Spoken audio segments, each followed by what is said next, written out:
భవిష్య కాలజ్ఞానం అయినటువంటి భగవత్ స్వరూపుడు శ్రీ శ్రీ శ్రీ పోతులూరి వీరబ్రహ్మేంద్ర స్వాముల వారి యొక్క ఆరాధన మహోత్సవం జరుపుతా ఉన్నాం. కాలజ్ఞానుడు అయినటువంటి గొప్పైనటువంటి తత్వవేత్త సమతామూర్తి కార్యదీక్షా దశైనటువంటి వీరబ్రహ్మం గారు భవిష్యత్తులో ఏం జరగబోతుందో ఊహించి అంచనా వేసి తన కాలజ్ఞాన రచన ద్వారా సమాజాన్ని చైతన్యం చేసినటువంటి గొప్పైనటువంటి సమతామూర్తి యొక్క ఆరాధన మహోత్సవాలు జరుపుతాను. ఇటు కార్యక్రమాన్ని ఉద్దేశించి కవి పండితుడు బూరేజు గిరిరాచార్యని మాట్లాడవలసిందిగా కోరుతుంది. ఈరోజు జగద్గురువు విశ్వకాలజ్ఞాని ఆగామి కాలజ్ఞానకర్త శ్రీమద్ విరాట్ పోతులూరి వీరబ్రహ్మేంద్ర స్వామి 333వ ఆరాధన ఉత్సవ కార్యక్రమాన్ని నిర్వహిస్తున్న ప్రియమిత్రులు రాజారాం ప్రకాష్ సార్ గారు, రిటైర్డ్ ఇంజనీర్ శ్రీనివాసులు శెట్టి గారు, అడ్వకేట్ చంద్రశేఖర్ గారు, క్రాఫ్ట్ టీచర్ కురుమయ్య గారు, ఈ కార్యక్రమానికి విచ్చేసిన అందరికీ స్వాగతం కలుపుతూ విశ్వ సృష్టికర్త విశ్వకర్మ వంశ సంజాతుడైన శ్రీమద్ విరాట్ వీర పోతులూరి బ్రహ్మేంద్ర స్వామి గారి యొక్క ఆరాధన ఉత్సవ సందర్భంగా విశ్వకర్మలకు ఆరాధ్య దైవము మను మయ త్వష్ట శిల్పి విశ్వజ్ఞ అంటే ఈ 5 పంచానులు అంటారు, పంచదాయలు అంటారు. వీళ్ళు పంచవృత్తుల వాళ్ళు. వీరి యొక్క ఆరాధన దైవము శ్రీమద్ విరాట్ పోతులూరు వీర బ్రహ్మేంద్ర స్వామి.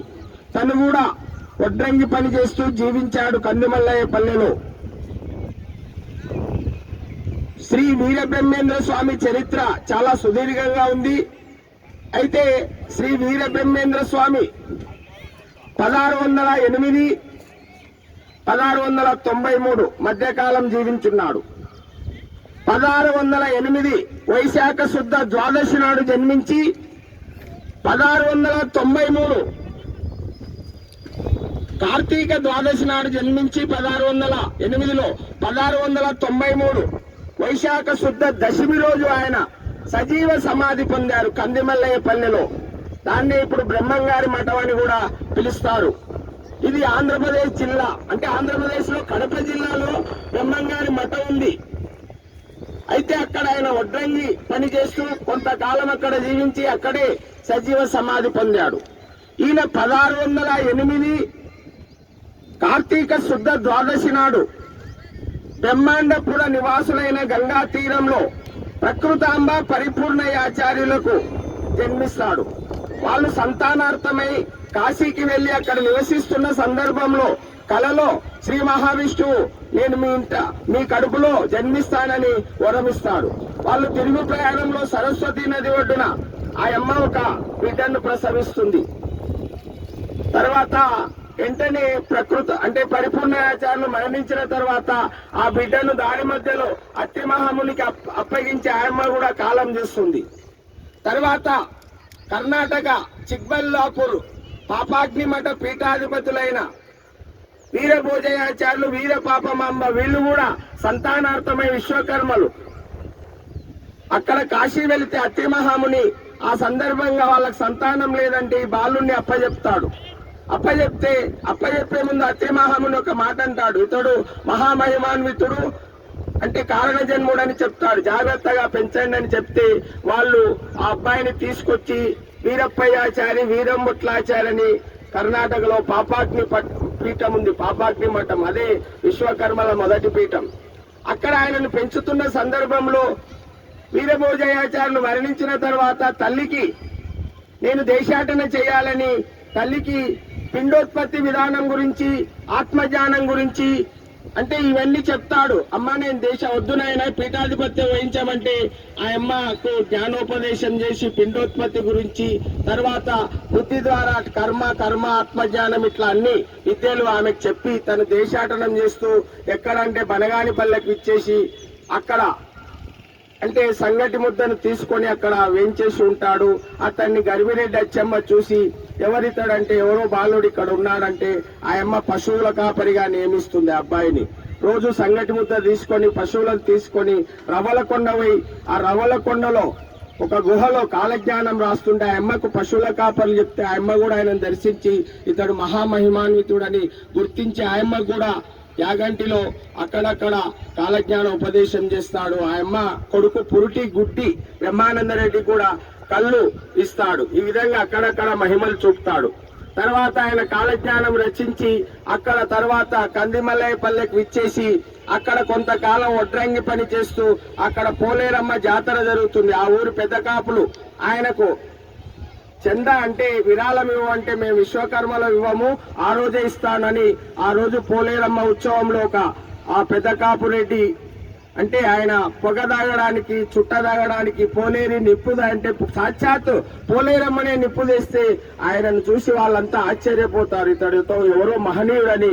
ఈ విధంగా బ్రహ్మంగారు తర్వాత సిద్ధయ్యను ముడుమాల సిద్ధయ్య ఇతని శిష్యుడిగా చేరి దూదేకుల కులం వాడైన ఇతని శిష్యుడు గారి చేరి జ్ఞానోపదేశం ఇతనికి ఉపదేశిస్తాడు.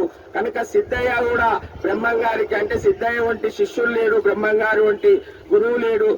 వేమన కూడా వీళ్ళకి సమకాలికులు. వేమన కూడా తన శతకంలో విశ్వకర్మ లేనిది విశ్వం లేదే అని చాలా పద్యాలు చెప్పాడు. కనుక బ్రహ్మంగారి కీర్తిని గుర్తించాడు. కనుక ఈ విధంగా చేస్తూ అప్పుడప్పుడు ఆయన అక్కడక్కడ ఆ రోజుల్లో బనగానపల్లె నవాబు మాంసాహారం ఇస్తే పల్లెంలో దాన్ని పూలుగా పలహారంగా మారుస్తాడు. తర్వాత హైదరాబాద్ నవాబుకు మంచినీటితో దీపాలు వెలిగిస్తాడు. తర్వాత ఈ సిద్ధయ్య నవాబు దగ్గరికి వెళ్లి కడపనావు సలాం చేయమంటే నా గురువుకే చేస్తంటే ఒక గుండుకు చేస్తే ఆ గుండు బద్దలైతుంది. ఇట్లా నవాబులు కూడా బ్రహ్మంగారి మహత్యాన్ని గుర్తించిండు.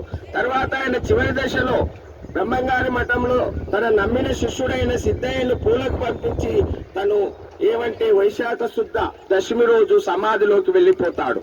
తర్వాత సిద్ధయ్య వచ్చి వేడుకుంటే మళ్ళీ సమాధి నుంచి వచ్చి ఆయనకు దండం కమండలం శిఖాముద్ర అప్పగిస్తాడు. ఇప్పటికి ముడుమాలలో సిద్ధయ్య మఠం కూడా ఉంది.